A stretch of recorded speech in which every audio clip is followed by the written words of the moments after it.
तुलसी माता की व्रत कथा। प्राचीन काल में एक लड़की का जन्म राक्षस कुल में हुआ जिसका नाम वृंदा था।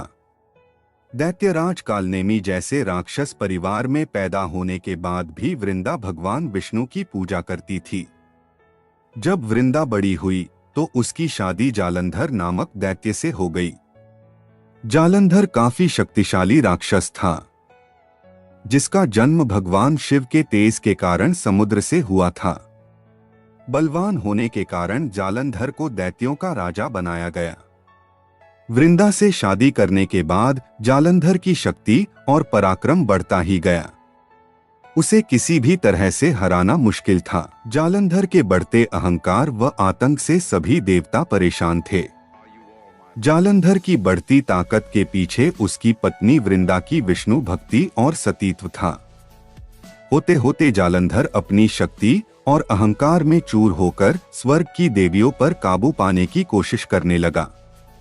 इसी दौरान एक बार उसने माता लक्ष्मी को पाने का प्रयास किया, परंतु समुद्र से जन्म लेने के कारण माता लक्ष्मी ने उसे अपना भाई बना लिया।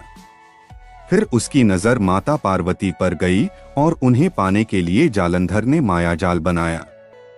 अपने मायाजाल से जालंधर ने शिव का रूप धारण किया और पार्वती के करीब जाने की कोशिश करने लगा। उसी वक्त मां पार्वती ने उसे पहचान लिया और जब तक जालंधर कुछ समझ पाता वो अदृश्य हो गईं। जालंधर के इस दुर्व्यवहार से पार्वती जी को काफी गुस्सा आया और इस पूरी घटना के बारे में उन्होंने भगवान विष्णु को बताया। इधर जालंधर भगवान शिव से पार्वती जी को पाने के लिए कैलाश पर्वत पर युद्ध कर रहा था। तभी भगवान विष्णु ने जालंधर को सबक सिखाने की ठानी। सभी को पता था कि जालंधर अपनी पत्नी के पूजा पाठ और सतीत्व की वजह से ही अजय हुआ है।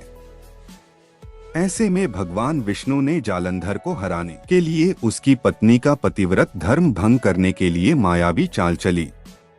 भगवान विष्णु एक साधु का रूप धारण करके वृंदा से वन में मिलने पहुंचे। उनके साथ दो मायावी राक्षस भी थे जिन्हें देखते ही वृंदा डर गई। तभी भगवान विष्णु ने उन दोनों राक्षसों का वृंदा के सामने ही वध कर दिया। वृंदा ये देख समझ गई ये कोई आम व्यक्ति नहीं है। उसी पल वृंदा ने साधु से अपने पति के बारे में पूछा।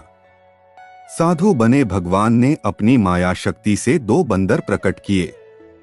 दोनों बंदरों के हाथों में जालंधर का सिर व धड़ था। ये देखते ही वृंदा बेहोश हो गई। कुछ समय बाद होश में आने पर वो साधु से अपने पति को दोबारा जिंदा करने की प्रार्थना करने लगी। वृंदा की विनती सुन उसके आंखों के सामने साधु ने अपनी माया से जालंधर के कटे हुए शरीर के हिस्सों को जोड़ दिया और स्वयं उस शरीर में समा गए।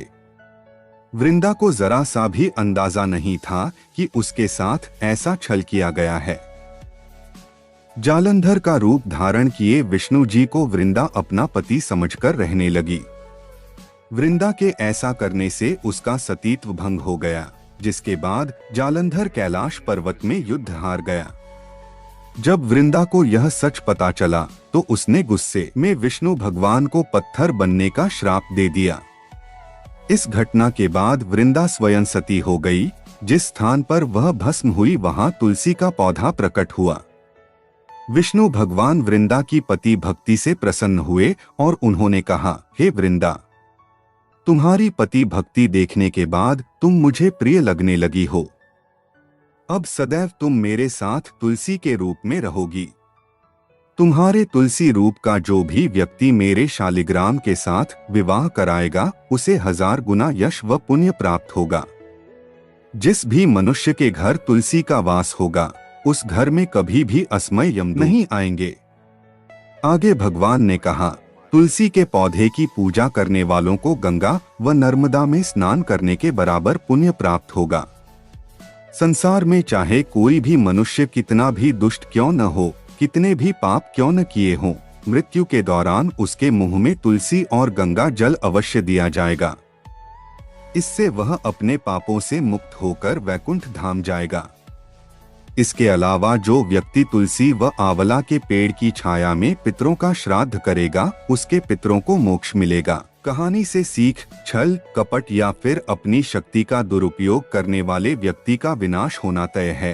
वीडियो कैसा लगा कमेंट के माध्यम से बताएं। वीडियो पसंद आई हो तो एक लाइक जरूर करें और ऐसी ही वीडियो देखने के लिए चैनल को सब्सक्राइब करें। आपकी कीमती समय देने के लिए धन्यवाद।